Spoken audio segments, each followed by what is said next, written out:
जिज्ञासुओं मित्रों, बहुत बहुत अभिनंदन है। स्वागत है आप सभी का इस चैनल पर। प्रत्येक दिवस की भांति आज भी हम श्री रामचरितमानस पर ज्ञान चर्चा का कार्यक्रम लेकर उपस्थित हुए हैं।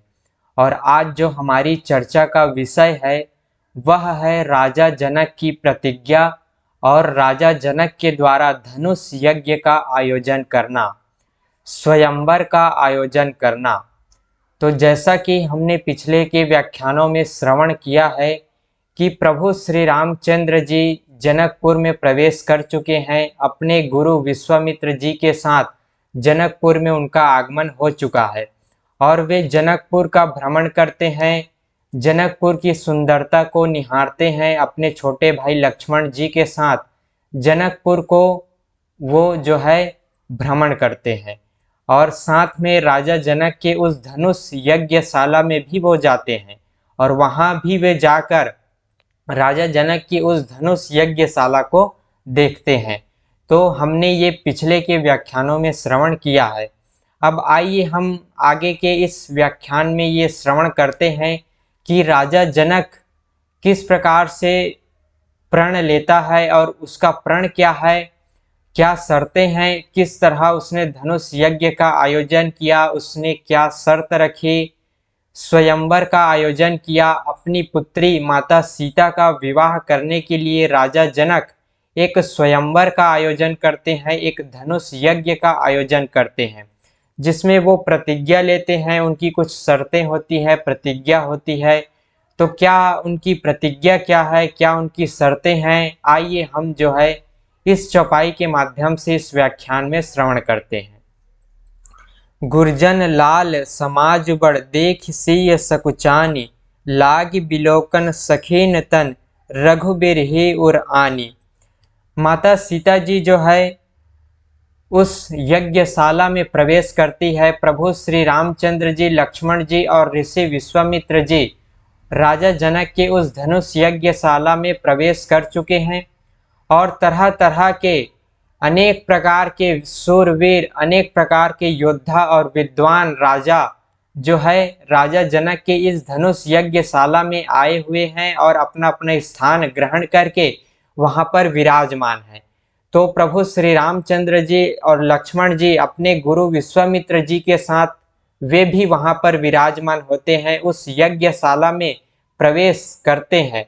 और फिर उसके बाद माता सीता भी प्रवेश करती है उस यज्ञशाला में। उतने बड़े समाज को देखकर माता सीता जी सकुचा जाती हैं। वे श्री रामचंद्र जी को हृदय में लाकर सखियों की ओर देखने लगती है। माता सीता उस यज्ञशाला में प्रवेश करती है, उस धनुष यज्ञशाला में प्रवेश करती है जहां पर अनेक योद्धा, अनेक शूरवीर राजा महाराजा वहां पर बैठे हुए थे।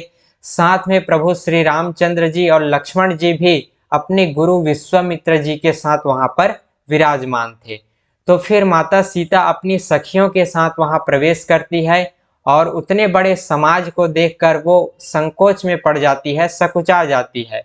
परंतु प्रभु श्री रामचंद्र जी की ओर जैसी ही उनकी दृष्टि पड़ती है, उनकी उस मनमोहक छवि को वो अपने हृदय में धारण कर लेती है।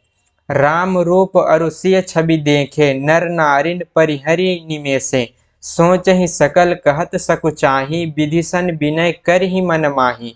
श्री रामचंद्र जी का रूप और सीता जी की छवि को देखकर स्त्री पुरुषों ने पलक मारना छोड़ दिया, सब एकटक उन्हीं को देखने लगे। प्रभु श्री रामचंद्र जी और माता सीता जी को ही सब जो है एकटक उन्हीं को देखने लगे।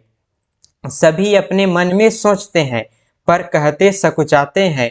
मन ही मन वे विधाता से विनय करते हैं कि हे विधाता, जनक की मूर्ता को शीघ्र हर लीजिए। जो जनक ने मूढ़ बुद्धि लगाई है, जो इसने प्रण कर रखा है कि जो इस तरह से जो इनका प्रण है, इनकी इस मूर्ता है, इसकी इस मूर्ता को हे विधाता आप जो है हर लीजिए और हमारी ही ऐसी सुंदर बुद्धि उन्हें दीजिए कि जिससे बिना ही विचार किए राजा अपना प्रण छोड़कर सीता जी का विवाह राम जी से कर दें। ये जो राजा अपना प्रण, इन्होंने जो प्रण रखा है, ये प्रण को त्याग दे।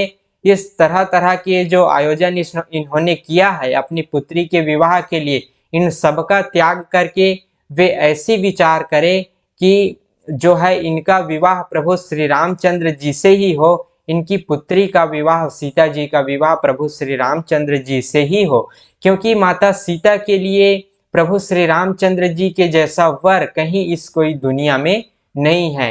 तो राजा जनक को अपना हठ छोड़ देना चाहिए, प्रण को छोड़ देना चाहिए और अपनी पुत्री का विवाह प्रभु श्री रामचंद्र जी से कर देना चाहिए। ऐसे जो हैं जनकपुर वासी विचार कर रहे हैं, जो यज्ञशाला में उन लोग भी उपस्थित हैं, यज्ञ का कार्यक्रम देखने के लिए वहां पर आए हुए हैं। संसार उन्हें भला कहेगा क्योंकि यह बात सब किसी को अच्छी लगती है, हठ करने से अंत में भी हृदय जलेगा। सब लोग इसी लालसा में मग्न हो रहे हैं कि जानकी जी के योग्य वर तो यह सांवला ही है, यह सांवला जो प्रभु श्री रामचंद्र जी है, यही जानकी जी के योग्य वर है। तब बंदी जन जनक बुलाए, बिरदावली कहत चले आए, कह रिपुजाई कहु पन मोरा, चले भाट ही हर सुनत होरा। तब राजा जनक ने बंदी जनों को अर्थात भाटों को बुलाया, जो बिरदावली वंश की कीर्ति गाते हुए चले आए। राजा ने कहा, जाकर मेरा प्रण सबसे कहो। उस भरी सभा में जहां अनेक योद्धा पुरुष, अनेक राजा महाराजा, देश दुनिया भर से अनेक चक्रवर्ती सम्राट, ज्ञानी विद्वान, बलशाली राजा वहां पर उपस्थित हैं, उस सभा में प्रभु श्री रामचंद्र जी, लक्ष्मण जी भी वहां उपस्थित हैं। इस तरह उस सभा में सब जो है अपना अपने स्थान ग्रहण किए हुए हैं।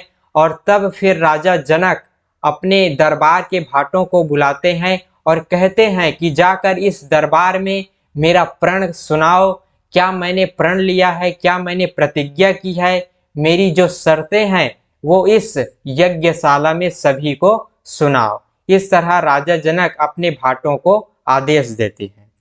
फिर जो है उनके भाट राजा जनक का प्रण सुनाते हैं। बोले बंदी बचन बर, सुनहु सकल महिपाल, पन विदेह कर कहीं हम, भुजा उठाई विशाल। भाटों ने श्रेष्ठ वचन कहा, हे पृथ्वी की पालना करने वाले सब राजागण सुनिए, हम अपनी भुजा उठाकर जनक जी का विशाल प्रण कहते हैं। हम अपनी भुजा उठा करके गर्व के साथ अपने राजा जनक जी का वो विशाल प्रण, उनकी प्रतिज्ञा को हम आपके सामने प्रस्तुत करते हैं, सुनाते हैं।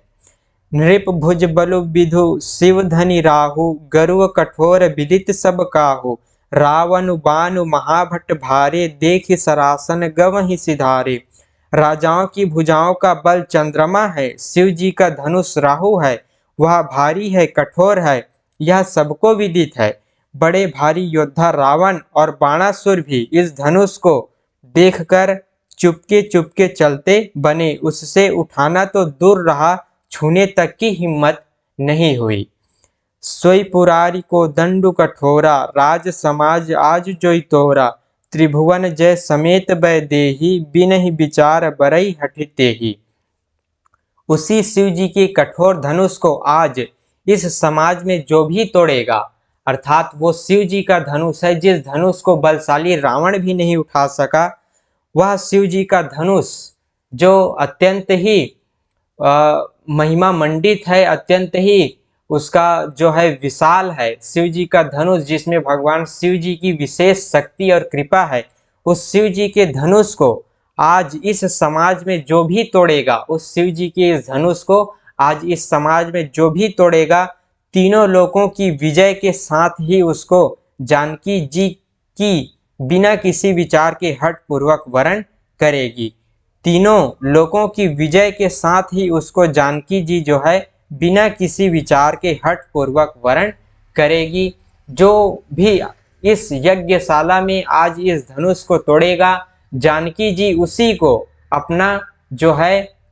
को अपना पति के रूप में वरण करेगी, उसी को अपना वर जो है चुनेगी, वरण करेगी। ऐसा भाट लोग राजा जनक की प्रतिज्ञा सुनाते हैं। सुनिपन सकल भूप अभिलाषे, भट मानी अतिशय मन माखे, परिकर बांधि उठे अकुलाई, चले इष्ट देवन सिरनाई। प्रण सुनकर सब राजा ललचा उठे। जो वीरता के अभिमानी थे वे मन में बहुत ही तमतमाए, कमर कसकर अकुलाकर उठे और अपने इष्ट देवों को सिर नवाकर चले। सभी राजा जो है धनुष को उठाने के लिए, उसको तोड़ने के लिए अपनी इष्ट देव को सिर नवाकर सभी जो है चले। वे तम कर शिव जी के धनुष की ओर देखते हैं और फिर निगाह जमाकर उसे पकड़ते हैं। करोड़ों भांति से जोर लगाते हैं पर वह उठता ही नहीं, शिव जी का धनुष उठता ही नहीं। राजा लोग अपनी सारी शक्तियां लगा करके उस धनुष को उठाते हैं पर शिव जी का धनुष उठता नहीं। जिन राजाओं के मन में कुछ विवेक है वे धनुष के पास जाते ही नहीं है। जिन राजाओं के मन में थोड़ा सा भी विवेक है, ज्ञान है, अरे ये साक्षात शिव जी का धनुष है, ये हमारे उठाने से क्या उठेगा, ऐसा जिनके मन में ज्ञान है अर्थात जो इस रहस्य को जानते हैं वे तो धनुष के पास जाते ही नहीं, अपनी लज्जा करवाने के लिए वहां उस धनुष के पास जाते ही नहीं। भूप सहस दस एक ही बारा, लगे उठावन टरई न तारा, डगई न शंभु सरासनु कैसे, कामी बचन सती मनु जैसे। तब 10,000 राजा एक ही बार धनुष को उठाने लगे तो भी वह टाले नहीं टलता। 10,000 राजा मिलकर के उस धनुष को उठाने लगे तो भी वह धनुष अपनी जगह से हिलता डुलता तक नहीं।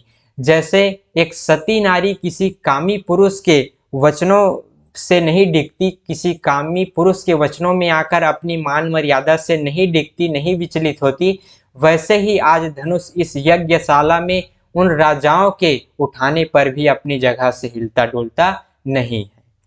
समृप भय जोग उपहासी, जैसे बिनो विराग सन्यासी, कीर्ति विजय वीरता भारी, चले चापकर बरबस हारी।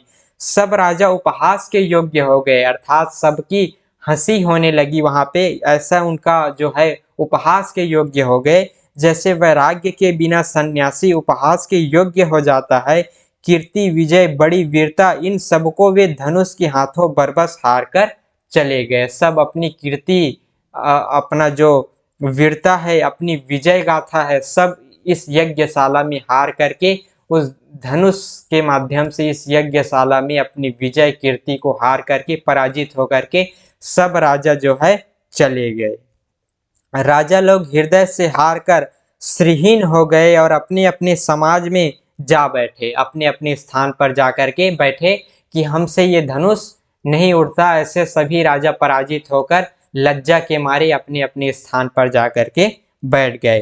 राजाओं को असफल देखकर जनक अकुला उठे और ऐसे वचन बोले जो मानो क्रोध में सने हुए थे। जब राजा जनक ने ये मांजरा देखा कि कोई भी राजा जो है इस धनुष को नहीं उठा पा रहा है, बहुत देश विदेश से अनेक योद्धा बलशाली और प्रशंसा करने योग्य राजा इस यज्ञशाला में इस आमंत्रण में उपस्थित हैं, फिर भी जो है कोई भी राजा, एक भी राजा इस धनुष को उठाने की बात तो दूर, तोड़ने की बात तो दूर, इसको अब उसकी जगह से हिला भी नहीं पाया। ये कैसा मैं आज जो है मांजरा देख रहा हूँ। ऐसा राजा जनक को क्रोध आ जाता है। क्या ये पृथ्वी वीरों से विहीन हो गई है? क्या कोई भी इस दुनिया में अब बलशाली कोई भी वीर अब नहीं बचा है? ये सोच करके राजा जनक क्रोध के मारे तमतमा जाते हैं, क्रोध के मारे व्याकुल हो जाते हैं। दीप दीप के भूपति नाना, आए सुनी हम जो पन उठाना, देव दनुज धरी मनुज शरीरा, विपुल वीर आए रणधीरा। मैंने जो प्रण ठाना था उसे सुनकर दीप दीप के अनेकों राजा आए। मेरे प्रण को सुनकर दीप दीप के अनेक जगहों से अनेक राजा, बलशाली राजा आए। देवता और दैत्य भी अपने शरीर का रूप बदल करके मनुष्य का शरीर धारण करके आए और बहुत से रणवीर भी आए। लेकिन कुंवरी मनोहर विजय बड़ी, कीरति अति कमनीय, पावनिहार बिरंच जनु, रचेउ न धनु धमनीय। परंतु धनुष को तोड़कर मनोहर कन्या, बड़ी विजय और अत्यंत सुंदर कीर्ति को पाने वाला मानो ब्रह्मा ने किसी को रचा ही नहीं। ऐसा राजा जनक क्रोध के मारे भरी सभा में बोलते हैं। इस धनुष को तोड़ने वाले, इस धनुष को उठाने वाले, मेरी कन्या को वरण करने वाले, मेरी कन्या को पत्नी के रूप में पाने वाले, जीतने वाले कोई भी इस धरती पर नहीं है। ब्रह्मा जी ने किसी को भी नहीं रचा जो विजय को पा सके, कीर्ति को पा सके, ऐसा राजा जनक कहते हैं। कहिए यह लाभ किसको अच्छा नहीं लगता, परंतु किसी ने भी शंकर जी का धनुष नहीं चढ़ाया। सबको चाहिए पत्नी, तो मेरी पुत्री के लिए पत्नी के रूप में पाने के लिए सब राजा जो है लालयित हैं और सब राजा जो है उपस्थित हैं, परंतु किसी ने भी शिव जी का ये धनुष नहीं उठा पाया। जो मैं शर्त रखा था किसी ने भी पूरा नहीं कर पाया। अरे भाई, चढ़ाना और तोड़ना तो दूर रहा, कोई तिल भर भूमि भी छुड़ा नहीं सका। चढ़ाना, धनुष पर प्रत्यंचा चढ़ाना और तोड़ना तो दूर रहा, कोई इस धनुष को तिल भर भी, एक तिल भर भी इस जमीन से इधर से उधर नहीं हटा पाया, इधर से उधर भी हिला नहीं पाया, ऐसा राजा जनक कहते हैं। अब जनी को माखे भट मानी, वीर विहीन मही मैं जानी, तजहु आस निज निज गृह जाऊ, लिखा न विधि वैदेही विबाहु। अब कोई वीरता का अभिमानी नाराज न हो, मैंने जान लिया पृथ्वी वीरों से खाली हो गई है। अब आशा छोड़कर अपने अपने घर जाओ, ब्रह्मा ने सीता का विवाह लिखा ही नहीं। ऐसा राजा जनक कहते हैं कि मैंने जान लिया कि पृथ्वी वीरों से विहीन हो गई है, कोई भी वीर इस पृथ्वी लोक में बचा नहीं है। अब जो है सब अपने अपने घर चले जाओ, मैंने जान लिया, मैंने आप सबकी जो है, आप सबकी वास्तविकता को जान लिया, आप सबकी बल को मैंने परख लिया, कोई भी बलशाली नहीं है, कोई भी वीर नहीं है। मुझे ऐसा लगता है कि मेरी पुत्री का विवाह ब्रह्मा जी ने लिखा ही नहीं है, उनके भाग्य में कुंवारी ही रहना लिखा हुआ है, ऐसा राजा जनक कहते हैं। जनक बचन सुनि सब नर नारी, देख जान की भय दुखारी, माखे लखन कुटिल भय भावे, रदपट फरकत नयन रिसावे। जनक जी के वचन सुनकर सभी स्त्री पुरुष जानकी जी की ओर देखकर दुखी हुए। जानकी जी की ओर देखकर सभी स्त्री पुरुष जनकपुर वासी दुखी हुए, क्योंकि अब इससे तो कुंवारी रह जाएगी जानकी जी, माता सीता जी जो है वो तो कुंवारी रह जाएगी। परंतु लक्ष्मण जी तमतमा उठे, उनकी भौहें टेढ़ी हो गई और होठ फड़कने लगे, नेत्र क्रोध से लाल हो गए। इस तरह राजा जनक के जो वचन कहने पर सभी स्त्री पुरुष दुखी हो जाते हैं, जानकी जी की ओर देखने लगते हैं कि लगता है जानकी जी तो कुंवारी ही रह जाएगी। लेकिन लक्ष्मण जी जैसे ही ये बात सुनते हैं जनक जी की, वे क्रोध के मारे तमतमा जाते हैं और उनका क्रोध जो है अत्यंत ही उनके मस्तक पर चढ़ जाता है और अत्यंत क्रोधित हो जाते हैं लक्ष्मण जी। तो लक्ष्मण जी क्रोध में आगे क्या वचन बोलते हैं ये हम आगे की व्याख्यान में श्रवण करेंगे। तो आज के इस व्याख्यान में हमने यहाँ तक देखा कि राजा जनक ने अपनी प्रतिज्ञा सुनाई, भरी सभा में धनुष यज्ञशाला में अपनी प्रतिज्ञा सुनाते हैं कि जो भी इस धनुष को उठाकर इस पर प्रत्यंचा चढ़ाएगा, इस धनुष को तोड़ेगा, उसी के साथ मैं अपनी पुत्री सीता जी का विवाह करूंगा, ऐसा राजा जनक कहते हैं। सभी राजा प्रयास करते हैं उठाने का, लेकिन धनुष को उठाना तो दूर, कोई उसे भूमि से हिला डुला भी नहीं पाता और सभी लज्जा के मारे लज्जित हो जाते हैं, अपने अपने स्थान में जाकर वापस बैठ जाते हैं। सभी जनकपुर वासी चिंतित हो जाते हैं, दुखी हो जाते हैं कि लगता है कि सीता जी तो कुंवारी ही रह जाएगी इस तरह से। और राजा जनक अत्यंत ही क्रोधित हो जाते हैं कि मेरे इस प्रतिज्ञा को सुनकर सभी देश विदेश के अनेक द्वीपों से राजा आए, बलशाली राजा आए, लेकिन कोई भी इस धनुष को उठा नहीं पाया, इसे हिला डुला भी नहीं पाया। मुझे लगता है कि पृथ्वी वीरों से विहीन हो चुकी है, ब्रह्मा जी ने मेरी पुत्री का विवाह इसके भाग्य में लिखा ही नहीं, ऐसा राजा जनक क्रोध के मारे वचन भरी सभा में बोलते हैं। पृथ्वी वीरों से विहीन हो गई है और जैसे ही ये वचन लक्ष्मण जी सुनते हैं, वे क्रोध के मारे तमतमा जाते हैं, क्रोध के मारे व्याकुल हो जाते हैं और आगे वो क्या वचन कहते हैं, राजा जनक को क्या उत्तर देते हैं, भरी सभा में क्या संबोधन करते हैं, वो हम अगले की व्याख्यानों में श्रवण करेंगे। तो इस तरह दर्शकों, आशा करता हूँ आप सबको यह व्याख्यान आनंद आया होगा, इस व्याख्यान से आप सभी आनंदित हुए होंगे।